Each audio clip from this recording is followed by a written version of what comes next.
¿No quiere gracias. un poco? No. Pruébelo, No, señor. no. Mire esto aquí. Venga, dele un poquito. ¿Qué quiere? ¿Qué quiere, señor? ¿Quiere un poquito de agua? Llamo Charles Darwin. Sí, Y él, sí. Capitán Fitzroy. Sí. Yo soy naturalista. El hueso. Huesos. Huesos. Sí, hueso, Sí, hueso. sí, el sí. hueso gigante. Gigante, sí. Aquí, sí, aquí. Sí, aquí pase. Señor, aquí están los huesos. Aquí Fitzroy. están. La inundación arrastró parte de un terrapleno. Mi hijo le pegó con una piedra y le sacó los dientes. Por eso que se cayó tan afuera. Estaba en perfecto estado antes de que el chico le tirase piedras. ¿Cuánto? Un rifle. ¿Cuánto cuesta? ¿Cuánto cuesta? ¿Qué crees? Un rifle. Un rifle, señor. Un rifle. ¿Por qué motivo dejarían de existir estos animales? Puede que el arca fuera pequeña para ellos y perecieran en el diluvio. ¿De qué se ríe? De nada. De nada. ¿Es de mí o de la Biblia? De ninguno. ¿Qué clase de clérigo sería usted, señor Darwin? Terrible. Terrible.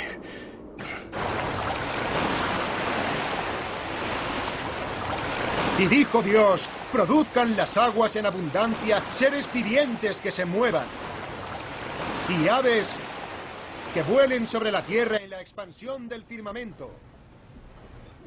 Y creó Dios las grandes ballenas y todo ser viviente que se mueve, que las aguas produjeron. ¿Cómo has llegado tú aquí? Según su género. ¿Por qué ser tan bella sin nadie que pueda admirarte? Y toda ave alada según su especie. ¿No habrá sido el viento? Y vio Dios que era bueno.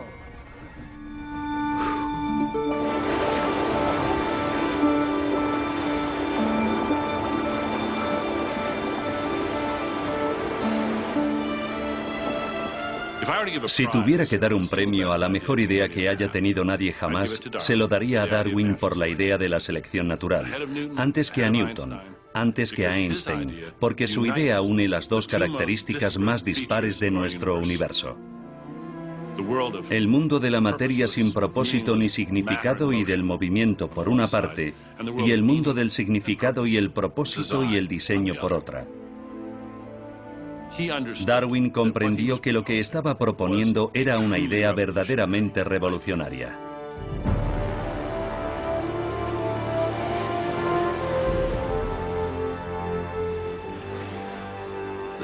La revolución darwiniana tiene que ver con lo que somos, de qué estamos hechos, qué significa nuestra vida hasta donde la ciencia puede responder a esa pregunta.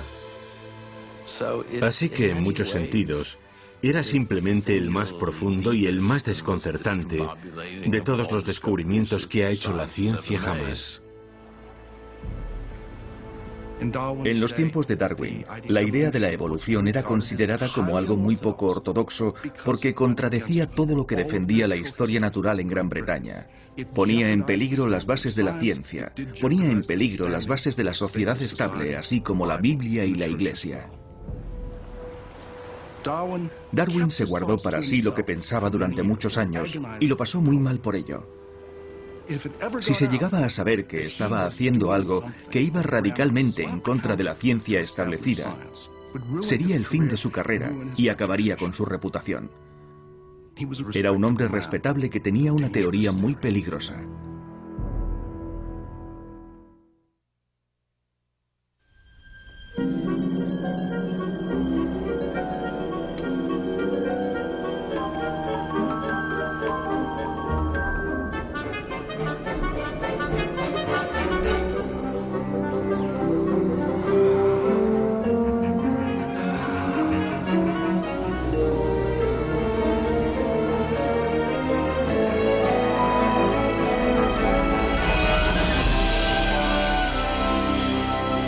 Evolución.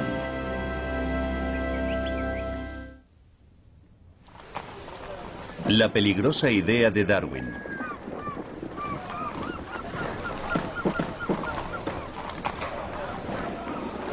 ¿No te acostumbraste al movimiento del barco? Ni después de 5 años. Cuando el mar se revolvía, eso mismo hacía mi estómago. No me des más detalles.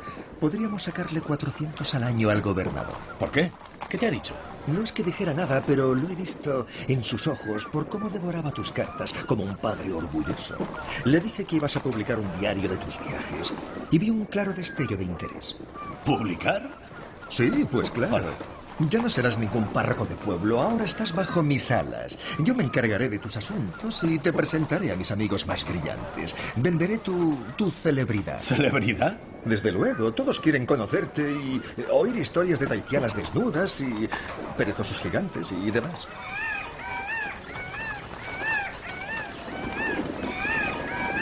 Capitán Fitzroy. Este es mi hermano, Erasmus. Señor Darwin. Capitán. Dios santo. La de basura que se puede recoger en 5 años. Me extraña que no hundieras el barco, Charles.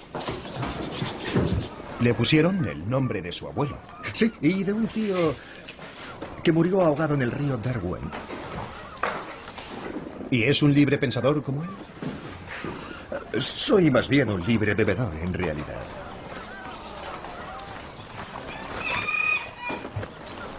¿Cómo le ha ido en el viaje, capitán? No debo decirlo yo. No. 40 vistas de la costa tomadas desde el mar. 80 mapas de bahías y 82 costeros. Todo para el Departamento Hidrográfico del Almirantazgo. Bravo. Las cenas debían de ser apasionantes. Mira, de las Islas Galápagos. Puma asado sobre una fogata. Se parece a la ternera. Armadillo en su caparazón. Recuerda al pato. Tortuga, por supuesto. Por supuesto. Llegan a pesar hasta 250 kilos. Vi una que medía 2,5 metros de cintura. Si alguna de ellas necesitara un traje, la mandaría al sastre de padre. ¿Qué más? ¿Llama? ¿Avestruz? Nos preguntamos cómo se extinguieron algunos animales y ahora lo sabemos. Se los comió Charlie Darwin. Parece como si te llevaran al patíbulo. Dignidad. Porte. Sonríe. Recuerda, se fijarán en ti. El juicio ha comenzado. Señor presidente, mis lores, damas y caballeros... No. Arranca con brío. Hombres de Atenas. ¿Qué? Amigos, romanos, ciudadanos, cosas así. Ya. No puedo hacerlo. Sí que puedes. Y no dejes que el hecho de que los grandes geólogos de la nación estén presentes te acobarde. Ay, Dios. Y cuéntame algo interesante. No hay nada. El terremoto. Y no te muevas. Y no hagas esos aspavientos con los brazos. Deja la corbata. Abre los ojos. Y habla fuerte. El terremoto cubrió 650 kilómetros de costa, acompañado por la simultánea erupción de una cadena de volcanes. Hallamos lechos de mejillones frescos al retirarse la marea. Los moluscos estaban todos muertos. La tierra se había elevado más de 2 metros. Las montañas deben ser el producto de miles de elevaciones similares acaecidas una y otra vez en la historia. Incluso en las mismas cumbres de los Andes encontramos restos marinos. Caparazones fosilizados de seres que habitaron el fondo del mar, elevados a unos 4.000 metros sobre su nivel. El tiempo. Inimaginables fracciones de tiempo. Son la clave. ¡Bravo! ¡Bravo! Muy interesante. Entonces que tenemos que ir. Darwin, espléndido. Bien Gracias. hecho. Muchas gracias. Ahí está. Enhorabuena. Muy interesante. Oh, gracias. ¿Dónde va a alojar sus muestras de fósiles? Estaba pensando en el Museo Británico. Ah. ¿Le apetece que languidezcan en un sótano polvoriento de Bloomsbury? No, en absoluto.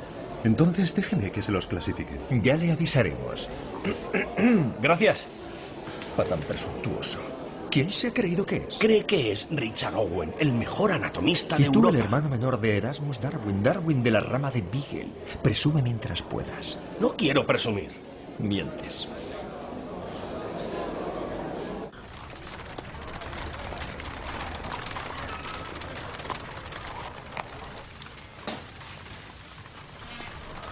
¡Qué rojo tan brillante! Más aún que estando vivo. Intento compensar la merma de color que trae la muerte. ¿Puede hacerlo con mis pájaros de las Galápagos? Aún no he terminado de identificarlos. Sí sé que su chocha es un pinzón, su pico gordo es un pinzón, hasta su mirlo es un pinzón. Y son únicos, todos nuevos, nunca han sido descritos. Hasta hay evidencias de especies diferentes en cada una de las islas. Pero no los catalogué por islas. No los catalogó por islas.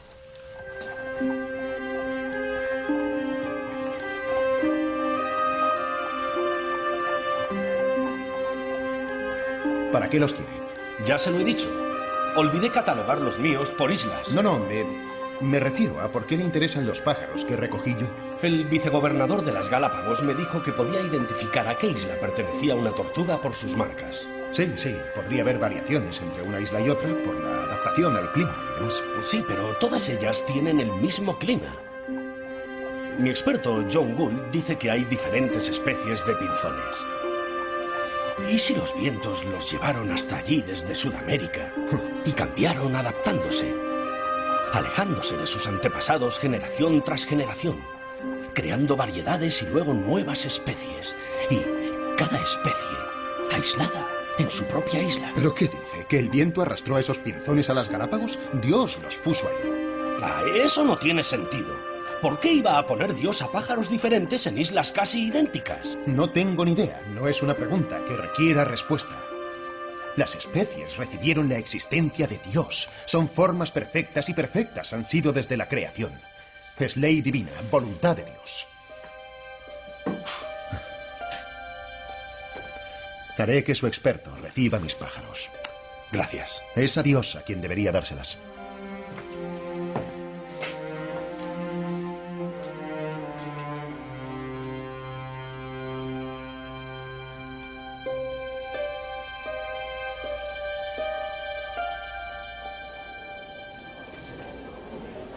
¡Vamos!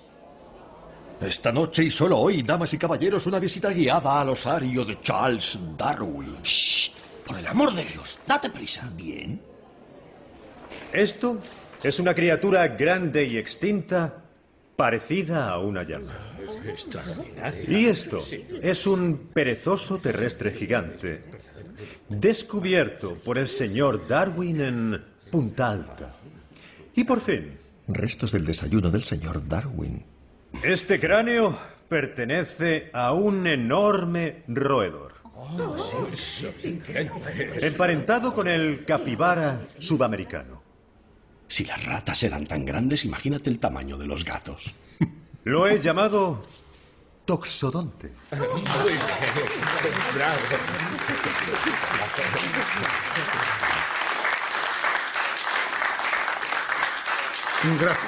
Gracias, profesor Owen, por identificar y describir la extraordinaria colección de fósiles hallados por el señor Darwin en su viaje a Sudamérica. ¿Quién lo diría? Aceptamos que los planetas y el Sol los gobiernen las leyes naturales, pero el insecto más pequeño queremos que sea obra de un acto especial de Dios. Sin duda, la creación de la vida debe poder explicarse igual que la geología por causas naturales y cotidianas.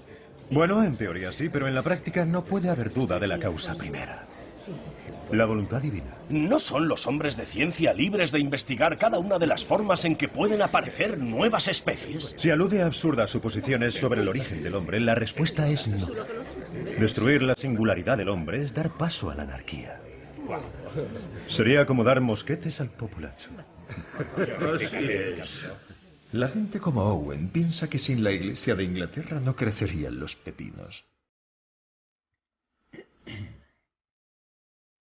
Si el globo ha sufrido cambios tan profundos en su historia, geológicamente, sin duda, todos los seres vivos habrían cambiado para poder adaptarse, si no hubieran perecido.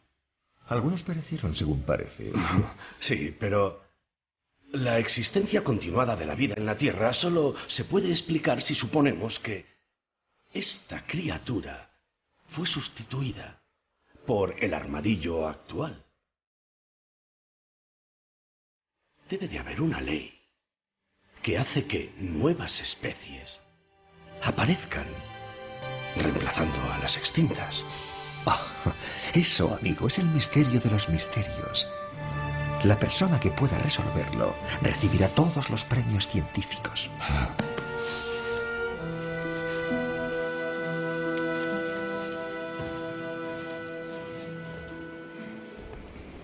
Es la variedad de los picos lo que me asombra. Hay una graduación perfecta de longitudes. Desde este gran pico, similar al de un pico gordo, perfecto para cascar frutos secos, a este, hecho para comer insectos. El del pinzón curruca, fino como el del pinzón vulgar. Y todos ellos descienden de este. El pinzón terrestre común.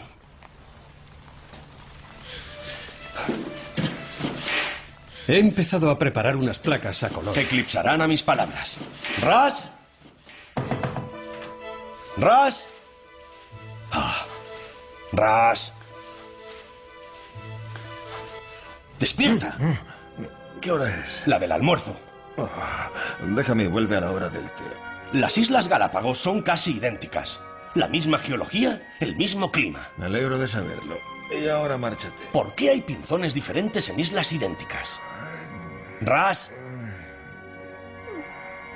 Pequeños cambios, a lo largo de milenios, forman cordilleras y hunden continentes. Las montañas se mueven, los ríos se mueven. ¿Por qué no los animales? Pinzones, tortugas, iguanas. Al estudiar a los animales sobre la superficie de la Tierra, o al excavar retrocediendo en el tiempo, siempre encontramos la misma verdad. ¿Qué es? Que en el planeta puede haber seres nuevos.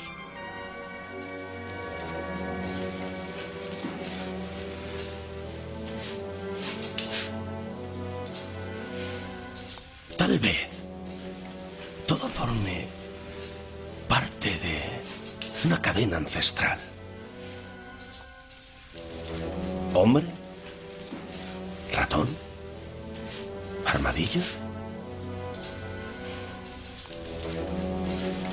No. Es absurdo pensar que los animales o el hombre suban por una escalera. Que unos animales estén más arriba que otros. No. No. Yo creo que es como un árbol. El árbol de la vida. Cada nueva especie surge del tronco paterno como un brote. Esos brotes, a su vez, se dividen y ramifican y así una y otra vez. Unas ramas se secan y otras se desarrollan. Y su tronco es el antiguo antepasado común. El origen. Un tronco del cual surgen todos los animales y las plantas. En cuevas primitivas y por el sol bañada, la vida orgánica surgió bajo las aguas. Así, sin padres por espontáneo nacimiento, dio comienzo la vida bajo el firmamento. La zonomía del abuelo.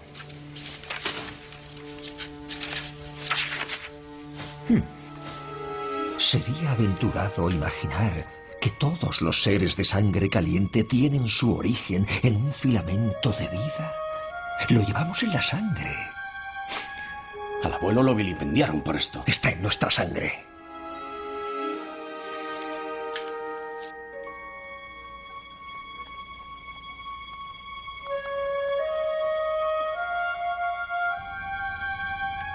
Lo que Charles Darwin atisbó hace más de 150 años es ahora la piedra angular de la biología.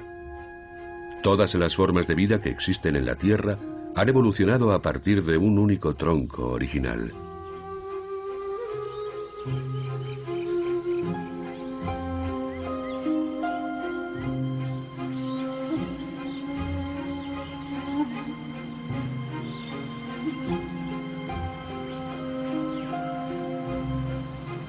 Una de las ideas más importantes que tuvo Darwin fue que todos los seres vivos de la Tierra están relacionados entre sí.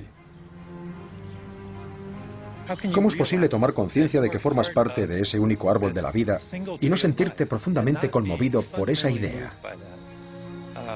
Es algo que te llega al alma. Siguiendo el camino de Darwin, el biólogo Chris Snyder y sus colegas han venido hasta Sudamérica, a una remota región de Ecuador, cerca de las estribaciones de la cordillera de los Andes.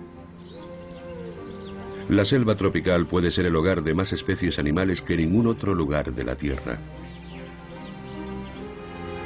Darwin quedó maravillado por su interminable variedad de formas de vida. Escribió que se sentía como un ciego que de repente veía, y que los sonidos de la selva le recordaban a una gran catedral durante las vísperas.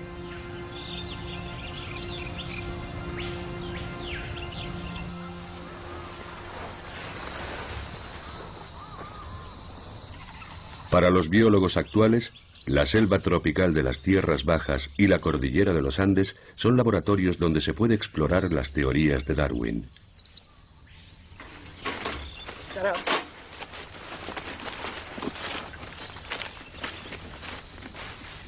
¿Te ha mordido?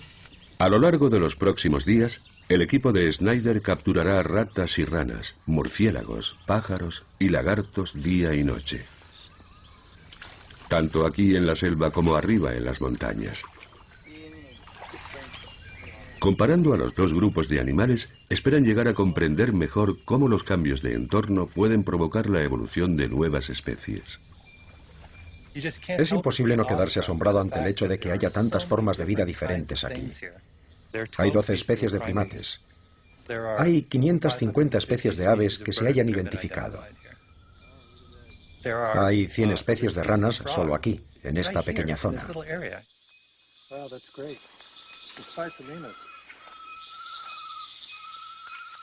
¿Por qué hay tanta diversidad aquí?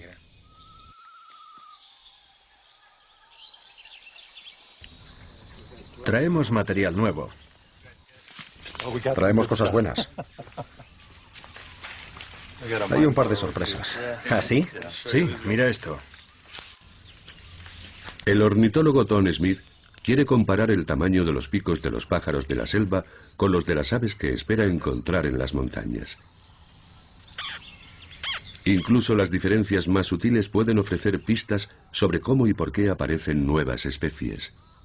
Del mismo modo que fueron los picos de los pinzones de las cercanas Islas Galápagos los que inspiraron a Darwin para dar forma a sus teorías en la década de 1830. Darwin observó que los picos de los pinzones que había capturado tenían diferentes formas porque se habían adaptado a lo que comían en cada isla.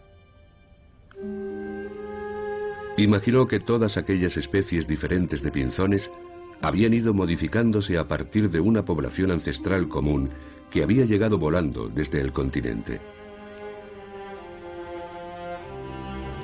El audaz paso que dio Darwin fue aplicar esta visión a todas las formas de vida. Darse cuenta de que la inmensa diversidad de formas de vida que existen en el planeta, leopardos y líquenes, pececillos y ballenas, angiospermas y platelmintos, simios y humanos, todos descendemos de un mismo tronco, de un antepasado común. Esa fue de hecho otra de sus radicales proposiciones, no solo afirmar que la evolución existía, sino que había un tronco común del que procedía toda la vida que había en el planeta, incluidos nosotros. Lo podría haber expresado de otras formas, más fácilmente digeribles. Podría haber dicho, Dios creó varios linajes independientes, de acuerdo con la forma en que Él quería que fuera un mundo uniforme y armonioso.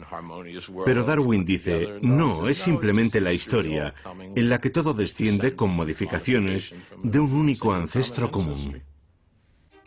La clave de la idea de Darwin en todos los ámbitos es que dado el suficiente tiempo e innumerables pequeños eventos, cualquier cosa puede ocurrir según las leyes de la naturaleza. Así que tanto si es la aparición de montañas o la evolución de nuevas especies, todas esas cosas ocurren en virtud del tiempo y el cambio.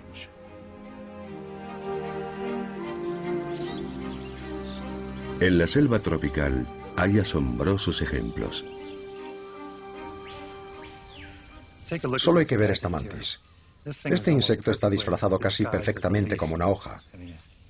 Pero se puede ver, si lo miramos por debajo, que es una mantis religiosa similar a las que podemos encontrar en cualquier jardín de Norteamérica, solo que esta está enormemente modificada.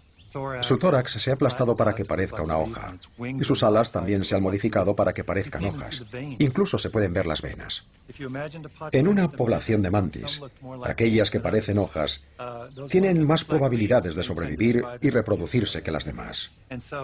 Así, con el tiempo, se pueden ir sumando una serie de modificaciones que darán como resultado una mantis casi idéntica a una hoja.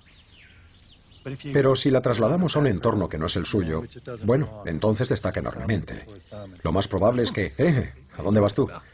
Lo más probable es que cualquier animal se la comiera. Antes de dirigirse a las montañas, Smith captura más pájaros para completar los datos que ha tomado en la selva. La longitud del pico... ¿Serán muchas las diferencias con los pájaros de las montañas? 9,2. La del común mide 10. ¿Tantas como para considerarlos especies diferentes? ¿Nuevas ramas del árbol de la vida que crecen en diferentes direcciones?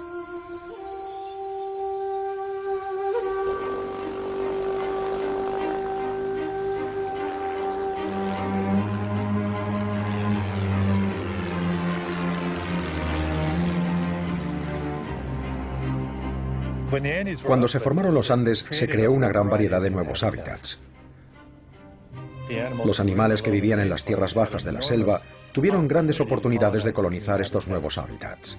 Y eso es lo que hicieron. La pregunta clave es si la adaptación a estos nuevos entornos puede dar como resultado la aparición de nuevas especies.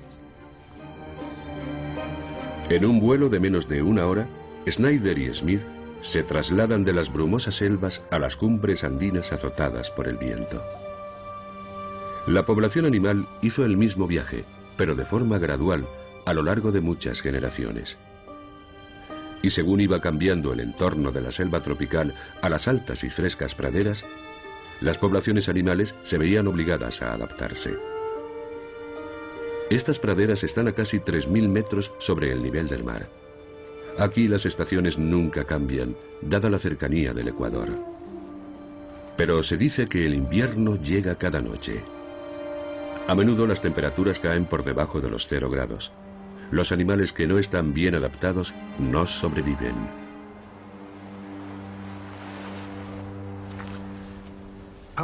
Los colibríes son increíbles. Resulta que su temperatura corporal puede descender casi 30 grados y entran en una especie de estado de hibernación que les permite soportar el frío extremo de las noches. Nos podemos imaginar un colibrí de pico pequeño viviendo en la selva varios miles de metros por debajo de donde estamos. Y si esos individuos quisieran extender su territorio a este hábitat, donde quizá las flores son mucho más alargadas, se podría esperar que los individuos con picos un poco más largos sobrevivirían más fácilmente. Y de hecho hay muchos ejemplos de colibríes en los que sabemos que pequeños cambios en la longitud del pico pueden suponer grandes diferencias en la forma de extraer el néctar y en las posibilidades de sobrevivir. Estamos viendo que las diferencias en los entornos pueden tener una gran influencia en cuanto a que se produzcan cambios de características en los animales cuando cambian de entorno. Y estamos bastante convencidos de que en muchos casos esto puede ser muy importante en el proceso de aparición de nuevas especies. A partir de una especie de ave, el antepasado común, pueden evolucionar colibríes con picos de diferentes longitudes a lo largo de muchas generaciones. Y cuando esas poblaciones cambian tanto que ya no pueden reproducirse entre sí, se consideran especies diferentes en el árbol de la vida.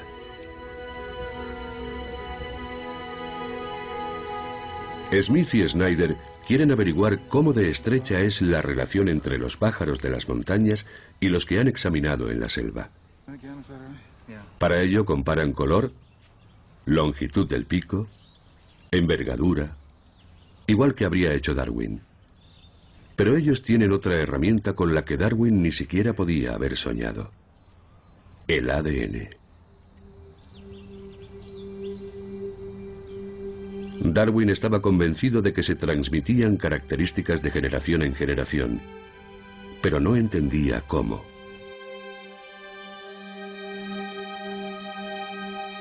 Ahora sabemos que la secuencia de los 4 elementos químicos básicos del ADN determina las características de todo ser vivo.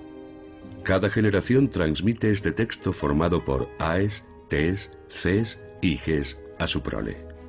Pero a veces se producen errores en la copia, mutaciones que pueden dar origen a nuevas características. Comparando el ADN podemos determinar cuáles están más estrechamente relacionados entre sí, cuándo tuvieron un antepasado común y cuándo dejaron de ser como ese antepasado común. Los análisis en el laboratorio revelan que el ADN de los colibríes de la selva tropical difiere muy ligeramente del de los colibríes de las montañas.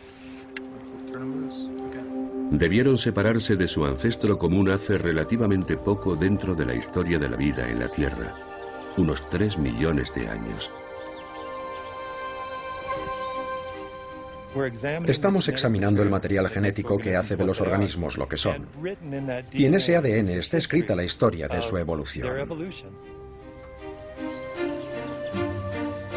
El hecho de que los mapas de todos los seres vivientes estén escritos en el mismo idioma, el código genético del ADN, es una prueba de peso de que todos han evolucionado a partir de un mismo tronco vital. ¿Cómo es posible que organismos tan diferentes puedan estar relacionados? Que nosotros estemos relacionados con un platelminto o una bacteria. Darwin subrayó que en cada generación se producen pequeños cambios y que esos pequeños cambios pueden acumularse dando lugar a enormes cambios. No es tan difícil de entender cómo se pudieron producir las grandes transiciones, dado que la vida ha estado evolucionando desde hace 3.500 millones de años. Darwin realmente dio en el clavo.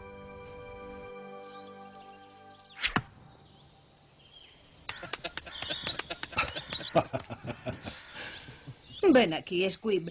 Eso es, ven aquí. Aquí tienes. Vaya, Emma, tu puntería es excelente. Hola, Parker. ¿Miss Wedgwood? Ya conoce a mi primo, el señor Darwin. Señor. Es rápido, ¿eh? No lo hay más rápido. ¿Lo ha criado usted? Crucé a su padre con una perra muy veloz. ¿Y de dónde habrá salido el amigo Squib? De cruzar enanos, supongo. ¿Cómo se te ocurre? Squib es tan buen perro como cualquiera de sus chuchos. Es cierto. Sin enanos ni monstruos, los criadores no lograrían gatos sin cola. O pigmeos, como Squib. No seguiré escuchando esas cosas. Llévame a casa ahora mismo y deja de decir cosas horribles. De lobos a podencos. De bulldogs a perrillos como Squib. ¿En cuánto? En unos pocos cientos de años. Me parece que nuestra charla sobre perros no te interesa. Se me ocurren temas de conversación más interesantes. ¿Cómo cuál? Las novelas de Jane Austen. ¿Y qué dice ella sobre la cría selectiva? Nada que yo recuerde. Vaya, pues es una pena. ¿Por qué la naturaleza no es tan variada como estas razas de perros? ¿Por qué iba a serlo? ¿Qué sentido tendría? ¿Sobrevivir? En la naturaleza, un perrito como Squib, el más pequeño de su camada, moriría. Casi te mueres, ¿a que sí? Sí, es verdad, pero ¿qué hay del que tiene algo más de fuerza o cierta ventaja por alguna peculiaridad? ¿Por ejemplo? Un cachorro, nacido con un pelo más denso en un clima cálido, sería monstruoso, pero en un clima frío estaría mejor adaptado. Ese cachorro tendría ventaja. Te pillé. Charles. ¿Emma? Déjame. No hasta que hayas pagado la prenda. ¿Qué es? Un beso. Para mí, no para el perro. Podrás criar un perro grande o uno pequeño, pero no podrás hacer que tenga plumas.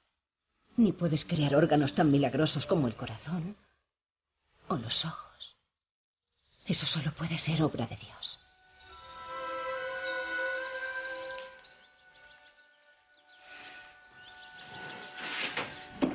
¡Deprisa! Las malditas corbatas.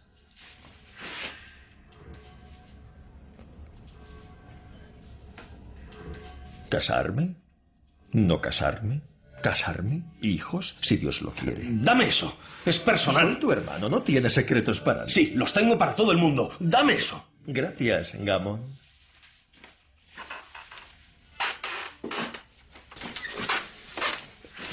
Compañera constante y amiga en la vejez. Ras. Objeto de mi amor y con quien jugar. Mejor que un perro siempre. Eres tan romántico. Bueno, es intolerable pensar que vas a pasar toda tu vida como una abeja obrera. Trabajo, trabajo, trabajo. ¿Y esto se debe a tu visita a nuestra prima Emma? No necesariamente. Si no conoces a nadie más. No, es cierto. Tu colección no estaría completa sin el espécimen más interesante de todos los mamíferos vertebrados. ¿Y cómo es que no estás casado si es un estado tan envidiable? Oh, soy muy vago para probar algo tan exigente como una esposa y una familia. Tú sí eres de los que se casan. ¡Parad! ¡Parad! ¡Hombre! ¡Ayudadme, por favor! Dios santo, ¿qué es eso? Corremos peligro. ¡Dadme algo! ¡Fuera! ¡Arre! Nos creerán comisionados de la ley de pobres. ¡Vamos, arre! ¿Por qué pensarán eso? Porque somos dos tipos elegantes que van en coche mientras ellos buscan en la basura muertos de hambre. Hay demasiada gente y no suficiente comida. Gracias a Dios nosotros nunca tendremos el plato vacío. Y hablando de lo cual, creo que esta noche tomaré rodaballo. Repollo, coles, coliflor. Todos con un antepasado común. El repollo, las hojas. Las coles, los brotes. La coliflor, la flor. Todos de un tamaño gigante. Sentada frente a mí tengo una extraña criatura, el Homo Thesis. Mitad hombre, mitad teoría. Te daré un consejo. En toda mi vida solo he conocido a 3 mujeres escépticas. 2 de ellas no eran admitidas en sociedad. Que Edma no oiga tu teoría. ¿Demasiado tarde? Se la conté. Bueno, casi. No es una teoría, no llega a teoría. Es un bosquejo. ¿Cómo le has sentado? Me pidió que le leyera parte del Nuevo Testamento. La despedida del Salvador a sus discípulos. ¿Ves a qué me refiero? Yo soy la vid, vosotros sus ramas. Aquel que no viva en mí. A Will Belfort se le han levantado las orejas. Aquel que no viva en mí será podado como una rama y se secará. Será recogido y será arrojado al fuego y se quemará. Te lo han hecho a la plancha. ¿Qué? El pescado. Delicioso. He oído que han apedreado su coche al venir hacia aquí. Hay que frenar la amenaza de las calles. Eso sí. Hacemos instrucción con la artillería. Caballeros voluntarios. Si hay revuelta, apoyaremos a la policía. Todo hombre, mientras obedezca a las leyes del país, debe poder defender sus intereses como quiera. Sí, desde luego. Y cobrar lo que quiera por el pan o por cualquier otra cosa. Laissez-faire. Dejar a los hombres competir y luchar por sus beneficios. Buenas noches. Buenas noches. Buenas noches.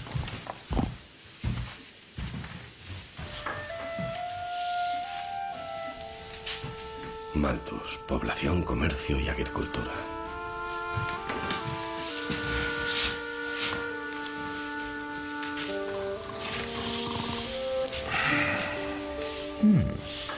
Cuando no puedo dormir, recurro a Malthus. O, como yo prefiero llamarle, el reverendo T.R. Morfeo. Sigue caliente. 2 coñacs. Sí, señor. La tendencia natural de los seres humanos es reproducirse. Podrían doblar su número cada 25 años. No es así. La pugna por los recursos se lo impide. Plagas, muerte, guerras y hambre reducen la población. Conozco el argumento. Sí, pero ¿no entiendes que esa misma pugna se da en toda la naturaleza? No sé cómo no me había dado cuenta antes. ¿Por qué no nos invaden los insectos o las ranas, dado el ritmo al que se propagan por los huevos que producen todas las hembras? La naturaleza barre a los patitos feos, a los débiles. Sí, sí, pero no es tan simple. No es tan simple. A veces son los patitos feos los que están mejor adaptados a las situaciones de la vida. Tienen patas largas y corren más. O un pico mayor y pueden cascar semillas más duras en invierno. Sobreviven y tienen más crías. La naturaleza los selecciona para que sus rasgos pasen a las generaciones futuras. ¿Dónde encaja el hombre? Bueno, el sol no gira alrededor de la Tierra, ni la naturaleza alrededor del hombre. El hombre ha de caer en el caldero de la naturaleza. No es una deidad ni una excepción. Si aceptamos que las especies pueden dar lugar a otras nuevas, toda la estructura se desmorona. Te quemarán en la estaca por esto. Sí. Pero ahora es una teoría. Así que le dije, no bajes por la escalera, madre. La he retirado. Buenas noches. Buenas noches, caballeros. Buenas noches.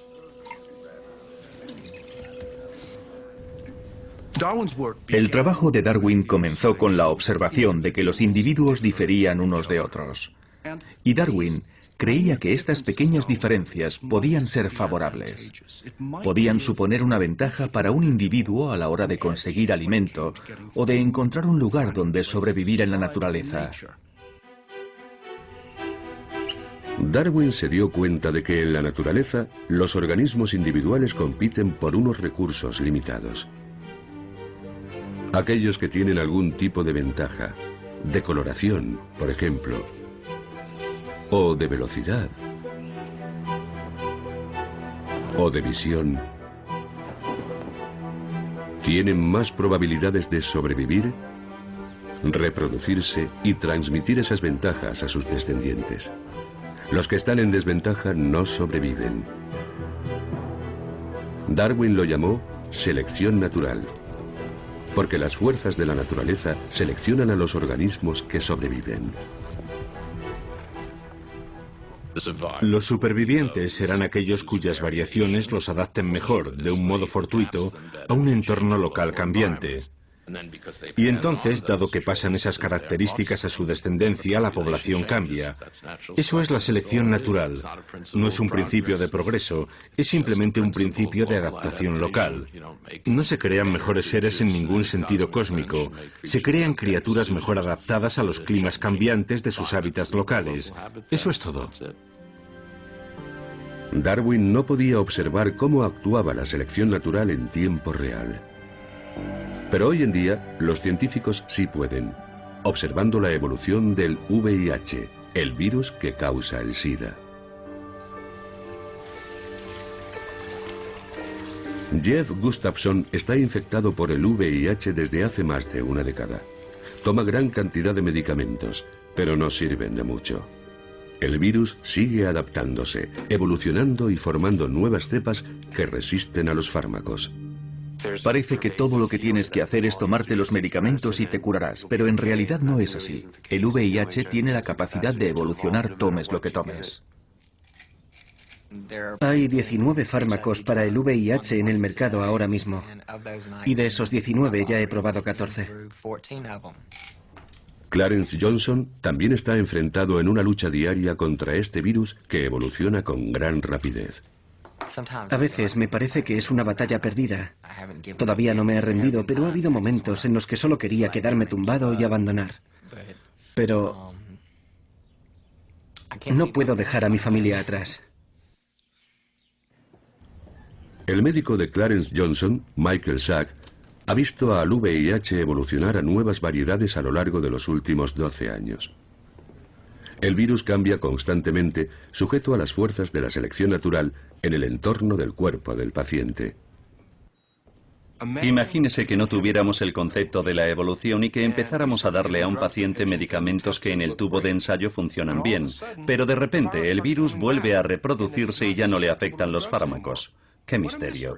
¿Cómo puede ocurrir algo así? Solo puede ocurrir de una forma, mediante la evolución. Una vez está dentro de los glóbulos blancos de un paciente, el VIH se reproduce a una velocidad alarmante. Miles de millones de nuevos virus nacen cada día. Y cada vez que se reproduce, errores aleatorios en la copia genética o mutaciones producen pequeñas variaciones del virus que pasan al torrente sanguíneo. Por casualidad, algunas de esas variedades tienen características que las hacen resistentes a determinados medicamentos. Así, cuando los fármacos entran en la sangre, la selección natural favorece a las formas del virus que pueden resistirlos. Estas sobreviven y se reproducen. En poco tiempo, los virus resistentes a los fármacos son los dominantes en el cuerpo del paciente. La evolución parece bastante fácil de entender cuando vemos grandes animales, porque salta a la vista, por así decirlo. Pero esa es una evolución que tarda siglos en producirse. Cuando hablamos de algo como un virus, que no puedes ver a simple vista, es difícil imaginar cómo cambia. En el caso del VIH, una especie tarda en mutar a otra, de unos minutos a unas horas.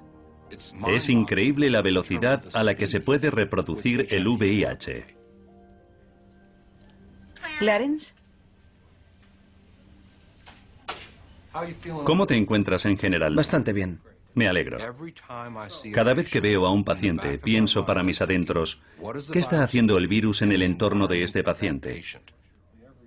El virus se está reproduciendo a un ritmo de miles de millones de copias diarias. Unas pocas que son capaces de seguir operando en presencia del fármaco dicen, esta es mi oportunidad, y emergen. Así que se produce la impresión de que el virus lo ha hecho conscientemente, pero en realidad es una cuestión de puro azar. Ahí había un virus al que no podían atacar los medicamentos. Emerge y el virus empieza a ganar la guerra. Eso es lo que le ha ocurrido a Jeff Gustafson. Cada vez que ha probado una nueva medicación, el virus ha evolucionado y la ha resistido. Ni siquiera un cóctel de múltiples fármacos ha servido de mucho. Ahí tenemos a ese virus diminuto que no tiene cerebro y que sin embargo puede vencer a algunos de los científicos más inteligentes del mundo. Y lo único que tiene ese virus a su favor es que no sabe copiarse demasiado bien. Es bastante impresionante y bastante aterrador. Todo lo que ocurre en la evolución, al menos bajo la selección natural darwiniana, es que los organismos luchan en un sentido metafórico e inconsciente por el éxito reproductivo, ocurra lo que ocurra. El proceso de la selección natural se basa en el azar, se alimenta del accidente y la contingencia, y gradualmente fortalece a los mejor adaptados entre los organismos existentes en el entorno en el que están siendo seleccionados. Pero no es posible predecir qué accidentes en particular van a ser los que se exploten en este proceso. Para millones de enfermos con VIH, la evolución es el enemigo. La solución para ellos sería poder aprovechar la selección natural a su favor.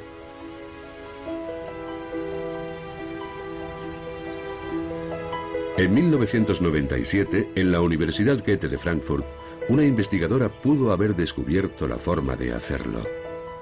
Por casualidad.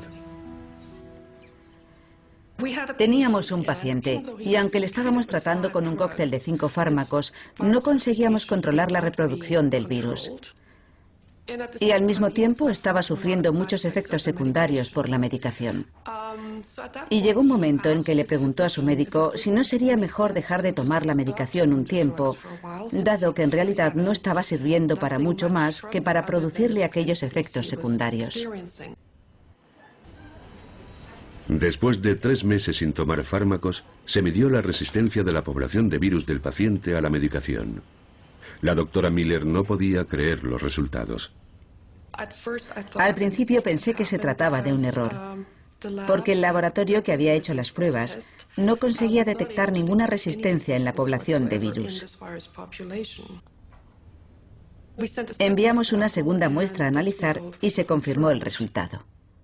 En 3 meses su población de virus había cambiado completamente, pasando de ser resistente a todos los fármacos a ser aparentemente vulnerable a todos los medicamentos que estamos aplicando actualmente. Esto es lo que había ocurrido. Al estar presentes los medicamentos en el torrente sanguíneo del paciente, solo podían reproducirse las cepas de virus que podían resistirlos. Pero algunas cepas no resistentes del virus, las llamadas salvajes, seguían existiendo en los glóbulos blancos. Cuando el paciente dejó de tomar la medicación, el entorno cambió y el virus salvaje regresó. Empezó a reproducirse a gran velocidad y pronto superó en número las cepas resistentes a los fármacos. En términos darwinianos, el virus de tipo salvaje era más apto en este nuevo entorno libre de medicamentos. El descubrimiento de la doctora Miller ha dado lugar a una nueva estrategia experimental de tratamiento. Se le retira al paciente la medicación durante un tiempo. Y si el virus revierte a su forma salvaje y no resistente, entonces se le ataca con una combinación de fármacos. Clarence, ¿cómo estás? Bien, ¿cómo está usted? Me alegro de verte.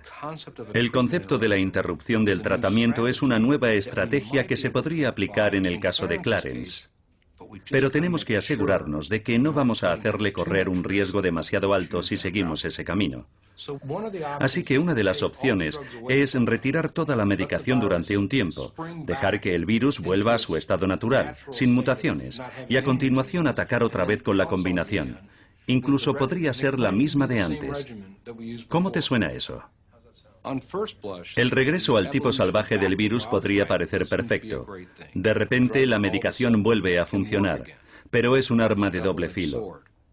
Al volver el virus a su forma salvaje se vuelve más peligroso. Es un asesino de células mucho más eficaz. Así que tenemos que encontrar la forma de equilibrar esas dos cosas. Jeff Gustafson también ha empezado la interrupción del tratamiento, a pesar de los riesgos. Tenía la sensación de que ya había jugado todas las cartas que tenía en la mano con los medicamentos que hay disponibles. Me parece que vale la pena correr el riesgo de sacar una nueva carta, de probar otra estrategia, dejar de tomar todas las medicaciones y esperar que la próxima vez que empiece a tomar medicación funcione. Después de 5 semanas sin medicación, Clarence Johnson se siente libre, aunque sea temporalmente, de los efectos debilitantes de los medicamentos. Si el virus salvaje va a volver a atacarle, de momento no parece que esté afectando a su sistema inmunológico. Hemos corrido un riesgo. Creo que por el momento está funcionando. El virus ha dejado de ser resistente a ciertos fármacos y ahora la población ha cambiado, por lo que parece que vuelve a ser susceptible. Lo que espero en el caso de Clarence es que sigamos el rumbo adecuado, que encontremos la forma de prolongar su supervivencia lo más posible, de manera que se mantenga sano y feliz hasta que haya una nueva forma de tratamiento que le permita vivir hasta los 80 años. Mi gran esperanza es que cuando vuelva a tomar la medicación haga descender mi carga viral a un nivel indetectable. No sé lo que se siente cuando el nivel es indetectable, así que sería una gran experiencia. 6 semanas después de la interrupción de su tratamiento, el virus de Jeff Gustafson también ha vuelto al tipo salvaje vulnerable a los fármacos. Ahora está tomando una nueva combinación de medicamentos y está respondiendo bien. Desde el día en que apareció esta epidemia estamos en una carrera contra el VIH. A lo largo de la última década, más o menos, hemos estado ganando terreno. Hemos aprendido cómo se reproduce, cómo intenta sobrevivir, cómo evoluciona. Y ahora estamos utilizando todos esos principios que hemos aprendido y los estamos aplicando para frenar al virus en esta carrera.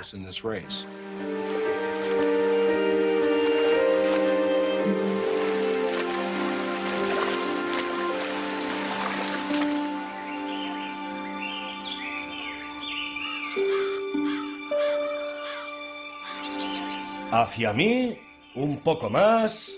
Ahí. En un ángulo más agudo. Más agudo. Veamos si funciona. Y abre. ¡Dios mío! ¡Ras! ¡Qué terrible sorpresa! Quería sorprenderte. Bienvenido a Downhouse. ¿Cuándo excavarás el foso? Cuando acabe el puente levadizo. ¿De quién te alejas, Charlie? De todos, en especial de ti. Ras, qué maravillosa sorpresa. Querida, menudo viaje. No está tan lejos. La naturaleza odia viajar 25 kilómetros tanto como el vacío. Hola, Annie. Va a necesitarlo. 1, 2, 3 y adelante. Tengo un nombre nuevo para el pueblo. ¿Así?